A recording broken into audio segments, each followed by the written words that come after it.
안녕하세요. 원래대로라면 지난 토요일에 결혼식을 올렸어야 했을 20대 후반의 여자입니다. 제가 눈치가 없었던 건지 이미 예비시모가 저한테 우리 집 시월드다 하고 대놓고 광고를 하며 저한테 힌트를 주고 있었는데 제가 결혼 준비하면서 너무 들떠 있어서 그랬는지 저만 모르고 있었네요. 지난 추석에 있던 어이없는 일로 결혼식 한 달 앞두고 뒤집어 엎어버린 제 이야기를 해보도록 하겠습니다. 결혼을 약속까지 했던 남자친구와의 인연은 2년 전으로 거슬러 올라갑니다. 남자친구는 회사에서 알게 되었습니다. 일반적인 사내 커플은 아니었어요. 남자친구는 제가 다니던 회사와 협력사 관계에 있는 회사를 다니는 사람이었고 그 회사에서 프로젝트를 위해 파견 나온 직원이었거든요. 회사 다닐 때는 일 때문에 의견이 도무지 좁혀지지가 않아서 투닥거리기도 많이 했어요. 회사에서는 저희를 앙숙지간이라고 할 정도로 안 좋았는데 파견이 끝나고 남자친구가 자기 회사로 돌아간 뒤부터 아직도 출근하면 사무실에 제가 있을 것 같다며 그때가 그립다는 듯이 연락이 오기 시작했고 그때부터 서로 인연을 키워나가게 되어 연인이 되었습니다. 저도 그렇고 남자친구도 결혼할 나이쯤이다 보니 누가 먼저랄 것도 없이 자연스럽게 결혼 이야기가 오고 가게 되었고요. 남자친구는 연애를 시작한 이후로 데이트 후에는 저를 항상 집까지 바래다 줬어요. 똑같이 힘들게 출퇴근하는 처지에 피곤할 텐데 괜찮다고 사양해도 혹시 모를 사태에 대비해 저를 챙겨주는 모습이 참 좋았습니다. 저를 집까지 바래다 주면서 자연스럽게 저희 부모님도 제 남자친구의 존재를 알게 되었고 덕분에 연애 시작한 지 얼마 되지 않아서부터 본인이 원했든 안 했든 저희 부모님께 인사도 드리게 되었고 그 후로도 종종 교류가 있었어요. 가진 것도 이유가 될 수는 있지만 사람 됨됨이보다 중요한 게 또 있겠냐고 하시며 매일같이 정반대 방향인데도 저를 집까지 바래다주는 남자친구의 배려에 저희 부모님께서도 남자친구를 마음에 들어 하셨습니다. 연애기간 1년하고도 몇 개월밖에 되지 않지만 저희 부모님께서 남자친구를 마음에 들어 하셨다는 게 그 무엇보다 결혼을 결심하게 만든 가장 큰 이유 중 하나였어요. 부모님이 반대하는 결혼은 하고 싶지 않았거든요. 남자친구는 지방 출신이고 직장을 서울에 구한 후 혼자 자리 잡아 살고 있기에 제가 남자친구 부모님께 인사드리러 간 적은 따로 없었습니다. 그런데 본격적으로 결혼 이야기 나오기 시작하고 나서야 시간을 내서 처음 인사를 드리러 갔어요. 저희 친가나 외가 통틀어서 남자는 하늘 이러는 친척도 한 명도 없었고 명절 때도 정말 가족들 모여서 하는 행사라는 생각이 들 정도로 서로 돕고 화기애애한 분위기였어요. 그런 걸 보고 자라서 그랬는지 남자친구 어머니를 봤을 때 아들 사랑이 각별하신 분이구나 싶었지 눈치를 채지 못했습니다. 회사 자체만 두고 보면 제가 다니는 회사 규모가 훨씬 더 크거든요. 그러니 남자친구도 파견직으로 저희 회사에서 잠깐 머물렀던 거고요. 엄청나게 금액적으로 차이가 있는 건 아니지만 당연히 규모가 큰 회사를 다니는 제가 연봉도 남자친구에 비해 더 높았습니다. 그런데 예비시모는 남자친구 밥 잘 챙겨주고 해야지 나가서 돈을 잘 벌어오는 것 아니겠냐고 하면서 제가 남자친구 뒷바라지를 해야 한다는 듯이 말씀하시더라고요. 그때는 그게 시모 자리가 그런 사람이란 것도 모르고 그저 남자친구가 떨어져 살다 보니 나에 대한 이야기를 잘 전하지 않은 거라고 생각했어요. 그래서 제가 예비시모한테 제 수입이 남자친구보다 더 많고 회사도 훨씬 안정적인 곳이다 보니 아마 결혼 후에도 맞벌이 생활을 유지할 것 같고 경우에 따라서는 수입이 많은 제가 일을 계속하고 남자친구가 전업을 하는 게 정황상 더 맞지 않겠냐고 말했어요. 저는 이 말에 제가 돈 얼마 더 번다고 비꼬려고 했던 생각은 하나도 없었고 정말 현실적인 말을 전한 거였거든요. 그런데 돌이켜 생각해보니 아마 이때부터 예비시모랑 저랑 어긋나기 시작했던 것 같네요. 예비시모가 조금 흠칫하는 것 같았는데 남자친구가 중간에 껴들면서 분위기를 환기시켰어요. 첫 인사 자리인데 벌써부터 돈 이야기를 하느냐고. 그런 건 결혼 준비하면서 하나씩 차근차근 이야기하면 되지 않겠냐고 하면서 인사하러 온 자리니까 심각한 이야기 나누지 말자고 하면서 말이죠. 저는 딱히 심각한 이야기라고 생각하지는 않았습니다. 사실을 전하는 게 잘못된 건 아니라고 생각했으니까요. 아무튼 예비 시모는 부모님은 뭐 하시냐, 노후 준비는 다 되었느냐 같은 일반적인 질문을 해왔습니다. 회사에 입사할 당시에도 면접 질문이 이렇게 쉬지 않고 나온 적이 없었는데 며느리 자리 면접 보는 기분이었습니다. 그러다가 예비 시모도 질문할 게 다 떨어졌는지 한동안은 정막만 맴돌고 있었어요. 식사도 끝났는데 예비 시모는 아무 말도 못하고 안절부절하고만 있길래 더 하실 말씀이 있으신 건가 하고 자리를 바꾸겠냐 물어봤어요. 밥도 다 먹은 식당에서 이러고 있는 것보다 차라도 한잔하면서 여유롭게 대화를 나누는 게 좋다고 생각했거든요. 그런데 예비 시모는 저한테 여기 있어야 한다고 하면서 제 신우될 사람이 이쪽으로 오기로 했는데 차가 막히는 것 같다고 말해주더라고요. 예비 신우 만나는 건 남자친구도 저한테 말해준 적이 없고 예정에도 없던 일이라서 당황스러웠지만 어차피 먼 길 내려왔는데 내려온 김에 한 번에 만나고 가는 것도 방법이겠구나 싶었어요. 예약한 식당에 어머님 옆으로 테이블 세팅이 하나 더 되어 있던 게 저는 예약할 때 미스가 있었구나 했는데 알고 보니 예비 신우가 처음부터 동석할 계획이었나 봐요. 저희가 자리를 바꿔버리면 신우가 헤매게 될 테니 신우가 올 때까지 기다려야 한다는 겁니다. 솔직히 좀 어이는 없었어요. 그래도 결혼하면 한 가족이 될 사람인데 약속 시간 하나 제대로 못 지켜서 늦는다는 게 말이 안 된다고 생각했습니다. 5분, 10분 늦는 거면 차가 막혔다는 핑계가 먹히겠는데 식사가 다 끝날 때까지 안 나타난다는 건 차가 막히는 게 아니라 진짜 무슨 큰일이 있거나 아니면 애초부터 약속 시간을 중요하게 생각하지 않는 사람인 거잖아요. 식당에서도 다 먹었는데 자리를 안 비키고 있으니 괜히 와서 테이블을 치워주겠다, 테이블 한번 닦겠다 하면서 빨리 좀 가라는 듯이 눈치를 주더라고요. 그렇게 기다리고 있으니 예비 신우가 드디어 식당 안으로 들어왔습니다. 늦었다고 허둥대는 것도 없이 아주 문 열고 들어와서도 두리번거리다가 천천히 걸어오더라고요. 공들여한 것 같은 화장만큼 머리도 한껏 손질되어 있었고 선글라스 쓰고 옷도 쫙 빼입은 게 저를 처음 본다고 멋을 부리고 온 건지 아니면 평소에도 저렇게 멋을 부리고 다니는 사람인지는 모르겠지만 저렇게 쫙 빼입고 준비할 시간에 그냥 출발했으면 밥도 같이 먹고 식당에서 우리가 눈칫밥 먹을 일도 없겠다 싶었습니다. 예비 신우가 자기소개를 하는데 이름만 들어도 알만한 국내 대기업을 다니고 있더라고요. 그제서야 제가 오해를 했구나 하는 생각이 들었습니다. 예비 신우도 남자친구처럼 혼자 독립해 나와 따로 살고 있는데 저 때문에 일부러 쉬는 날에 먼 길 온 거였는데 진짜로 차가 막혀서 늦은 건데 제가 오해했구나 생각했어요.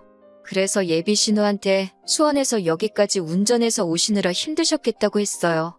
그런데 예비 신우가 수원, 웬 갑자기 수원 타령이래? 이러면서 자기는 여기 근처에서 살고 있다고 말을 하더라고요.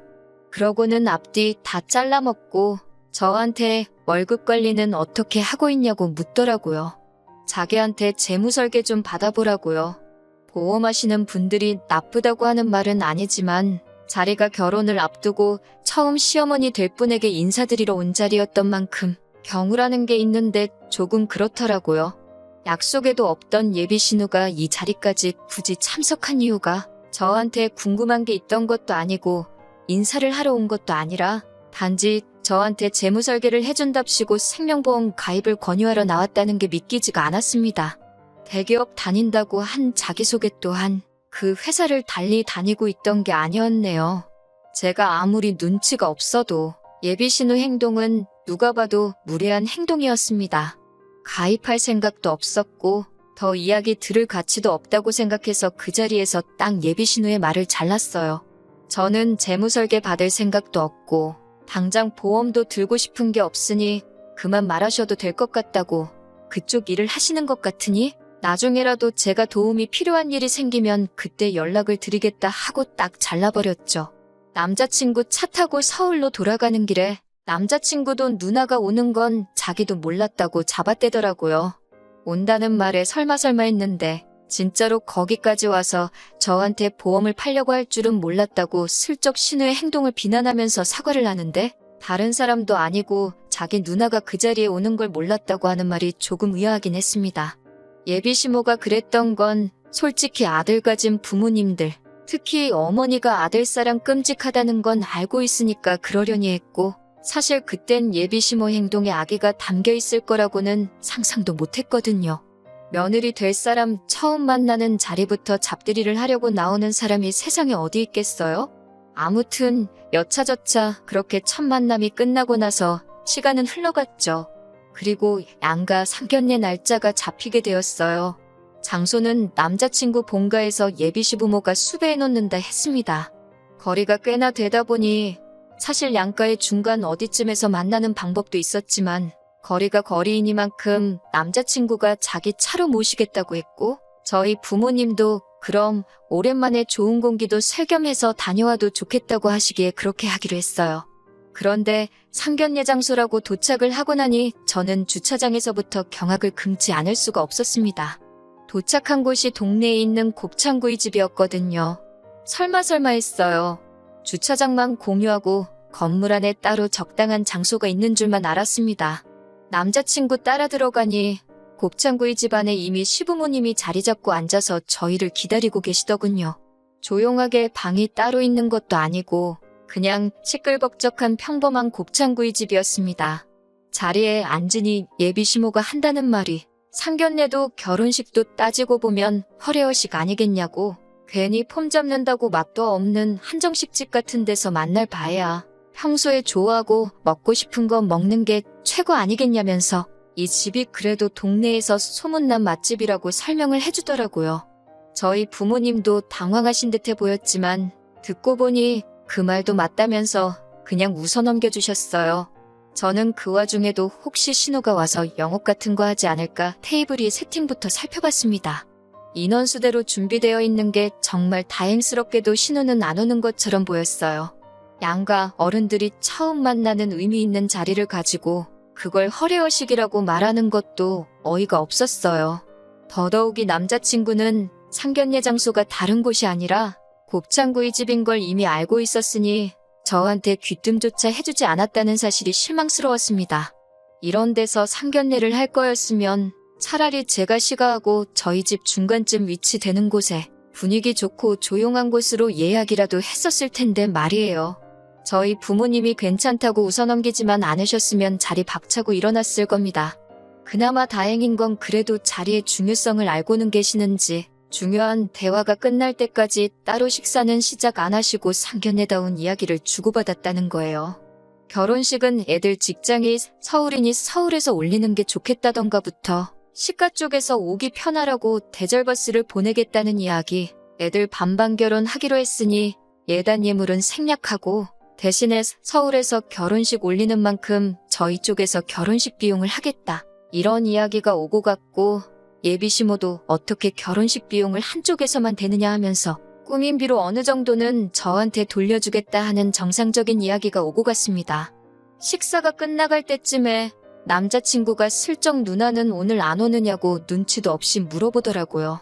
안 오는 것 같아서 마음 놓고 있었는데 예비 시모도 아니고 남자친구가 지 누나를 찾고 있으니 어이가 없었어요. 예비 시모는 기다렸다는 듯이 안 그래도 한번 인사는 시켜드려야 하는 거 아니냐 하시면서 자리에 부를까 말까 하시길래 제가 오늘만 날이 아니니까 신우는 없어도 되겠다고 중간에 말을 잘라서 겨우 무마시켰네요. 저희 부모님도 제 행동에 뭔가 눈치를 채신 듯 식사까지 다 끝났는데 오라가라 하는 것도 아닌 것 같다며 저한테 동조를 해줘서 남자친구 누나가 오는 것까지는 어떻게 잘 무마가 되었습니다. 자리는 나중에 마련해보자고 했고 상견례는 그렇게 잘 흘러갔네요.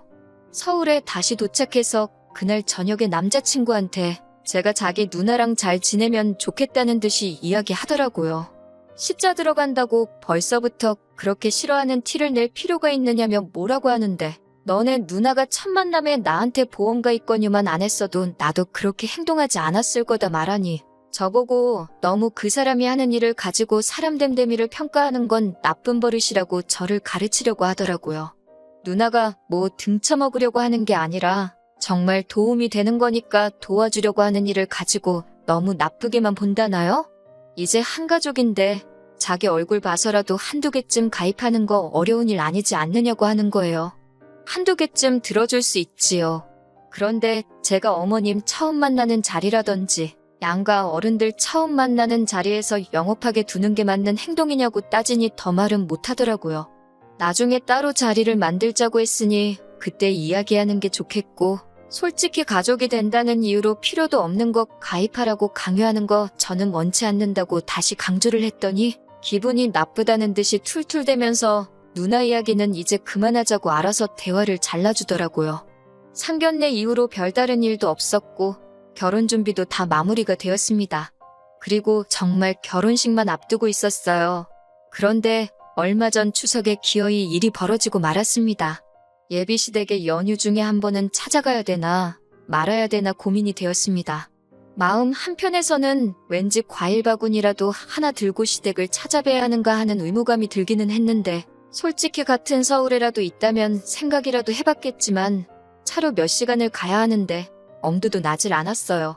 게다가 어떻게 보면 결혼하기 전 맞게 된 마지막 명절인데 막내딸로 부모님 앞에 어리광 부릴 수 있는 마지막 기회인 것 같아 그냥 이번 추석에는 집에서 가족들과 함께 보내며 쉬어야겠다는 생각을 하고 있었습니다.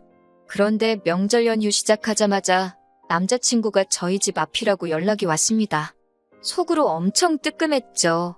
이미 연휴 시작 전부터 어떻게든 안 갈 궁리를 하고 있었는데 생각도 못한 남자친구가 이렇게 찾아왔으니까요. 그래서 집에서 편하게 있고 있던 상태로 나가서 남자친구를 마중 나갔는데 남자친구가 놀라면서 저한테 복장이 그게 뭐냐고 뭐라고 하더라고요. 집에서 있는데 뭐 차려입고 있어야 되냐고 했더니 그 옷 입고 지금 자기 부모님한테 갈 거냐고 물어보는 겁니다. 남자친구는 명절이라고 우리 집에 인사드리러 온 게 아니었던 거예요. 저를 예비시가에 데려가려고 찾아온 거였던 거죠. 사전에 저한테 미리 물어보지도 않고 지 멋대로 지금 뭐 하는 거냐고 한마디 했더니 명절인데 며느리가 당연히 가야 되는 거 아니냐고 하더군요. 아직 결혼식이 한 달이나 남았는데 왜 내가 벌써부터 며느리냐고 한마디 했습니다. 솔직히 찾아뵙는 거 어려운 일도 아니고 제 스스로 찾아뵐 생각도 갖고 있었는데 저렇게 나오니까 정말 더더욱 가야 할 이유를 못 느끼겠더라고요. 그런데 남자친구가 오히려 저한테 큰 소리를 치는 겁니다. 저보고 웃긴다고 하네요. 며느리도 생겼고 추석이기도 해서 시가 친척들이 다 시댁으로 향하고 있는데 주인공인 제가 빠지면 어떡하냐는 거예요. 그러면서 한다는 말이 제가 빠지면 우리 엄마 체면도 말이 아니고 온 가족들 음식 준비도 우리 엄마 혼자서 해야 하는 거 아니냐고. 벌써부터 시댁 행사 빠질 생각 하지 말고 시간 줄 테니 저보고 빨리 준비하고 나오라는 겁니다. 그 말을 들으니 상견례 날 저보고 신혼 무시하지 말라고 했던 말부터 지금 막무가내로 제가 오히려 예비시모 일 시키려고 일부러 저런다는 듯이 말하는 것까지 여태껏 결혼 날짜 잡기 위해서 남자친구가 그동안 제 눈치 보면서 편들어주는 척을 한 거지. 무슨 일에 있어서건 저보다 자기 가족을 먼저 챙길 사람이라는 생각이 들더라고요. 그래서 내가 왜 벌써부터 너네 집 며느리냐고, 너네 가족 음식은 너가 가서 챙기라고 한마디 했어요. 아직 결혼식도 안 올렸는데 벌써부터 며느리 식모노릇 하는 거 강요하는 거 보면 안 봐도 답이 나온다고, 결혼도 다시 생각해봐야겠다고 하고 뒤도 안 돌아보고 집으로 돌아왔습니다. 저희 부모님 눈치는 보는 건지 따라 들어오지는 못하고 제 전화기에 불이 나도록 전화를 하더군요. 마지못해 전화를 받으니 쩔쩔매면서 자기 본심이 아니라며 미안하다고 사과를 하더라고요. 본심이 아니면 뭔데 이러냐고 물으니 예비시모가 저를 처음 봤을 때부터 아주 고집도 세 보이고 신호가 제 생각해서 물어본 걸 가지고 말도 끝까지 안 들어보고 딱 잘라서 말하는 꼴이 아주 시가족 알기를 우습게 안다면서 저 같은 애는 결혼하기 전에 버릇을 제대로 들여놔야 한다고 했다는 겁니다. 아주 제 길을 죽여놓고 확 잡아놔야지 앞으로 결혼하면 자기가 편하다고 했다는 거예요. 그런 걸 시키는 예비시모도, 그리고 그걸 또 시킨다고 실행에 옮기고 있는 남자친구도 어이가 없고 정이 떨어지더라고요. 그리고 그걸 지금 제 마음 돌려놓겠다고 사과랍시고 하고 있는 꼴을 보니 더 길게 생각할 것도 없더라고요. 내가 뭐 짐승도 아니고 길을 들여서까지 가족의 일원으로 삼으려고 하냐고. 결혼 전부터 이러는데 결혼하면 어떻게 될지 눈에 선하다고 그냥 결혼은 없던 일로 하자고 했습니다. 그때 돼서 이혼하는 거보다 파혼하는 게 너한테도 나한테도 좋지 않겠냐고. 예약해놓은 건 취소 수수료 제외하고 돈 들어간 만큼 정확히 갈라서 돌려줄 테니 그 부분에 대해서는 걱정 말라고 했습니다. 그리고 너네 가족들 진짜 별로라고 한마디 해줬어요. 제 옆에서 전화통화를 다 들은 어머니께서도 잘 결심했다고 하시더라고요. 사실 상견례 자리 그런데 예약해놨을 때부터 눈치는 채고 있었는데 제가 좋다고 하는 결혼이니 반대하고 싶지 않아 어머니도 제 얼굴 봐서 참았지만 이건 아닌 것 같다고 생각을 하고 계셨다고 하셨어요. 제가 부모님이 마음에 들어하는 사람과 결혼하고 싶어 했던 것처럼 저희 부모님께서도 제가 좋아하는 사람하고 결혼하길 바라셨던 거예요. 그래서 마음에 안 드는 상황이라도 저한테 긴 말 안 하고 제 선택을 존중하려 하셨던 거였고요. 100번 양보해서라도 사건의 전말이 다 드러난 상황에 예비시모가 진심 어린 사과 한마디만 했어도 제가 마음을 돌릴 법도 했는데 나중에 연락 와서 한다는 말이 친척들 다 모여있는데 자기 체면이 어떻게 되느냐면서 저한테 성질을 냈을 때 정말 결혼식 한 달 남겨놓고 좋은 결정 내렸다는 확신이 서더라고요. 적어도 남자친구는 아직도 저한테 정말 잘하겠다고 미안하다고 잊을만 하면 한 번씩 연락이 옵니다. 자기 생각에도 자기가 저 같은 사람 2번 다시 못 만날 거라는 확신이 있는가 봐요. 하지만 이제 열차는 떠났습니다. 부모님의 마음도 확실히 알았으니 이제는 저를 위해 저만을 아껴줄 그런 사람을 만나려고요.